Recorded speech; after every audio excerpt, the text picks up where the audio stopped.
അടവുകളും പയറ്റി തെളിയിച്ച പുതിയ മുറകളുമായി എത്തിച്ചേരുന്ന ഒരു ത്രില്ലർ തമിഴ് പടം. അതാണ് ഏപ്രിൽ 23-ാം തീയതി നടക്കാനിരിക്കുന്ന തമിഴ്നാട് നിയമസഭാ തിരഞ്ഞെടുപ്പ്. ഉന്നാലെ മുടിയാതെ തമ്പി എന്ന് പറഞ്ഞുകൊണ്ട് ഭരണ തുടർച്ചയ്ക്ക് ഒരുങ്ങുന്ന MK സ്റ്റാലിനും അധികാരം വീണ്ടെടുക്കാൻ ADMK BJP സഖ്യവും തമ്പി കീഴടങ്ങുപ്പ എന്ന് പറഞ്ഞുകൊണ്ട് താരപ്പൊലിമ വോട്ടാക്കാൻ ഇളയ ദളപതി വിജയും പോരിനിറങ്ങുമ്പോൾ തമിഴ്നാട്ടിലേക്ക് നമ്മൾ ചോദിച്ചു പോകേണ്ടിയിരിക്കുന്നു. 234 അംഗ നിയമസഭയുള്ള തമിഴ്നാട്. ഇതിൽ സർക്കാർ രൂപവൽക്കരണത്തിന് ആവശ്യമായ സംഖ്യയോ 118. അതിപ്പോൾ ആർക്കൊപ്പമാണെന്ന് നമ്മൾ വോട്ടെണ്ണലിന്റെ അന്ന് വരെ കാക്കേണ്ടി വരും. സഖ്യത്തിലൂടെ കലഹങ്ങൾ സൃഷ്ടിച്ചും അവസാനം തന്ത്രങ്ങൾ മെനഞ്ഞും മുന്നോട്ടു പോകുമ്പോൾ DMK നേതൃത്വം അവരുടെ സഖ്യത്തിലെ പ്രധാന കക്ഷികളായി CPM-നെയും CPI-യെയും കോൺഗ്രസും VCKയും ADMKയും മുസ്ലിം ലീഗും DMDKയും മക്കൾ നീതി മയ്യവും MMKയും തുടങ്ങിയവർ കഴിഞ്ഞ തിരഞ്ഞെടുപ്പിലും ലോകസഭാ തിരഞ്ഞെടുപ്പിലും മികച്ച പ്രകടനം കാഴ്ചവെച്ചതിന്റെ ആത്മവിശ്വാസം ചെറുതൊന്നും അല്ലല്ലോ DMKക്കുള്ളത്. 2024 ലോകസഭാ തിരഞ്ഞെടുപ്പിൽ ആകെയുള്ള 39 സീറ്റും തൂത്തുവാരിയത് ഞങ്ങൾ തന്നെയാണ് എന്നത് സ്റ്റാലിന് ചെറിയ ഊർജമൊന്നുമല്ല നൽകിയത്. ആ ഊർജം ഒട്ടും കൈവിടാതെ നിയമസഭാ തിരഞ്ഞെടുപ്പിനെ നോക്കിക്കാണുകയാണ് അവർ. 36 മുതൽ 38% വരെയാണ് DMKയുടെ വോട്ട് വിഹിതം എന്നത് ചെറുതായി കാണേണ്ടതുമില്ല. അപ്പോൾ ഞങ്ങളായിട്ട് എന്തിനു കുറയ്ക്കണം എന്ന മട്ടിലാണ് NDA മുന്നണിയിലെ BJPയും PMKയും TMCയും. തമിഴ് മക്കളുടെ അമ്മയായ ജയലളിതയുടെ മരണം ADMKയിലെ ഉൾപാർട്ടി പോരിനും കലഹത്തിനും ഒരു കുറവും ഉണ്ടായിരുന്നില്ല എന്നത് വാസ്തവം. ഇതുവരെ വളരെ വളരെ ശരിയാണ് എന്ന നിലയ്ക്ക് നിൽക്കുമ്പോഴാ എടപ്പാളി പളനിസ്വാമിയുമായി തെറ്റിപ്പിരിഞ്ഞ് പനീർസെൽവം DMKയിൽ പോയത്. ജയലളിതയുടെ വിശ്വസ്തനായ അനുയായിയായും 3 വട്ടം തമിഴ്നാട് മുഖ്യമന്ത്രിയുമായിരുന്ന പനീർസെൽവം ADMKയിൽ നിന്ന് പുറത്തായപ്പോൾ അത് പിന്നെ സ്റ്റാലിന്റെ പാളയത്തിൽ തന്നെ ചെന്ന് കയറിക്കൊടുത്തു.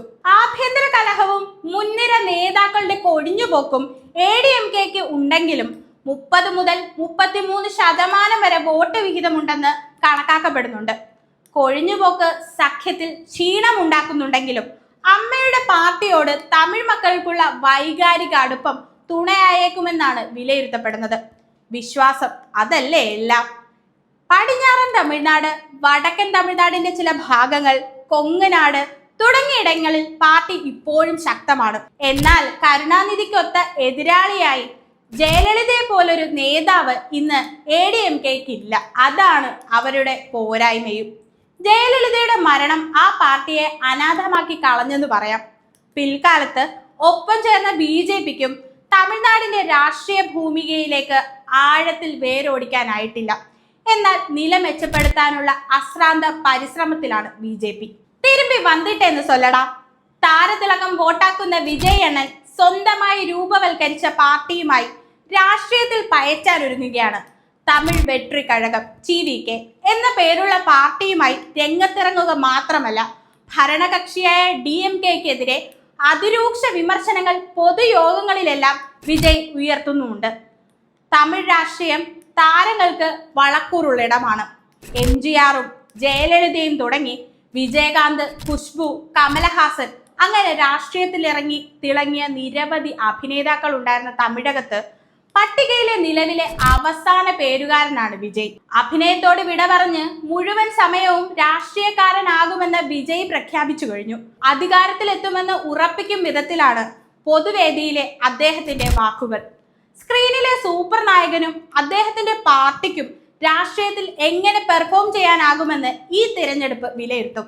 12 മുതൽ 13% വരെ വോട്ടുകൾ നേടാൻ TVKക്ക് കഴിഞ്ഞേക്കുമെന്നാണ് പല സർവേകളും സൂചിപ്പിക്കുന്നത്. വിജയ് എന്ന നടന് യുവാക്കളിൽ നിന്നും മറ്റും ലഭിക്കുന്ന പിന്തുണ, താരമെന്ന നിലയ്ക്ക് ലഭിക്കുന്ന സ്വീകാര്യത തുടങ്ങിയവയാണ് ഈ വോട്ട് വിഹിതത്തിന് പിന്നിൽ പ്രവർത്തിക്കുന്നത്.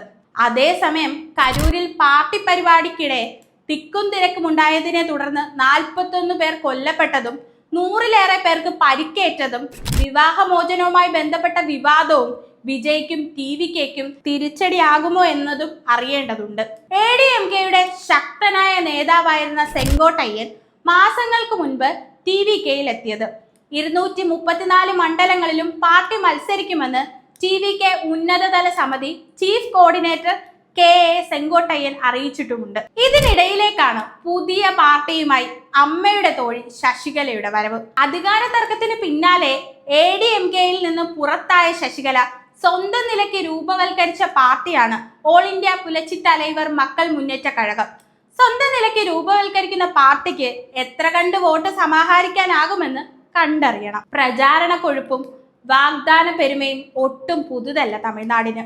എന്നാൽ എന്താണ് ആ നാടിന്റെ മനസ്സിലെന്ന് അറിയാൻ മെയ് 4 വരെ കാത്തിരിക്കേണ്ടിയിരിക്കുന്നു.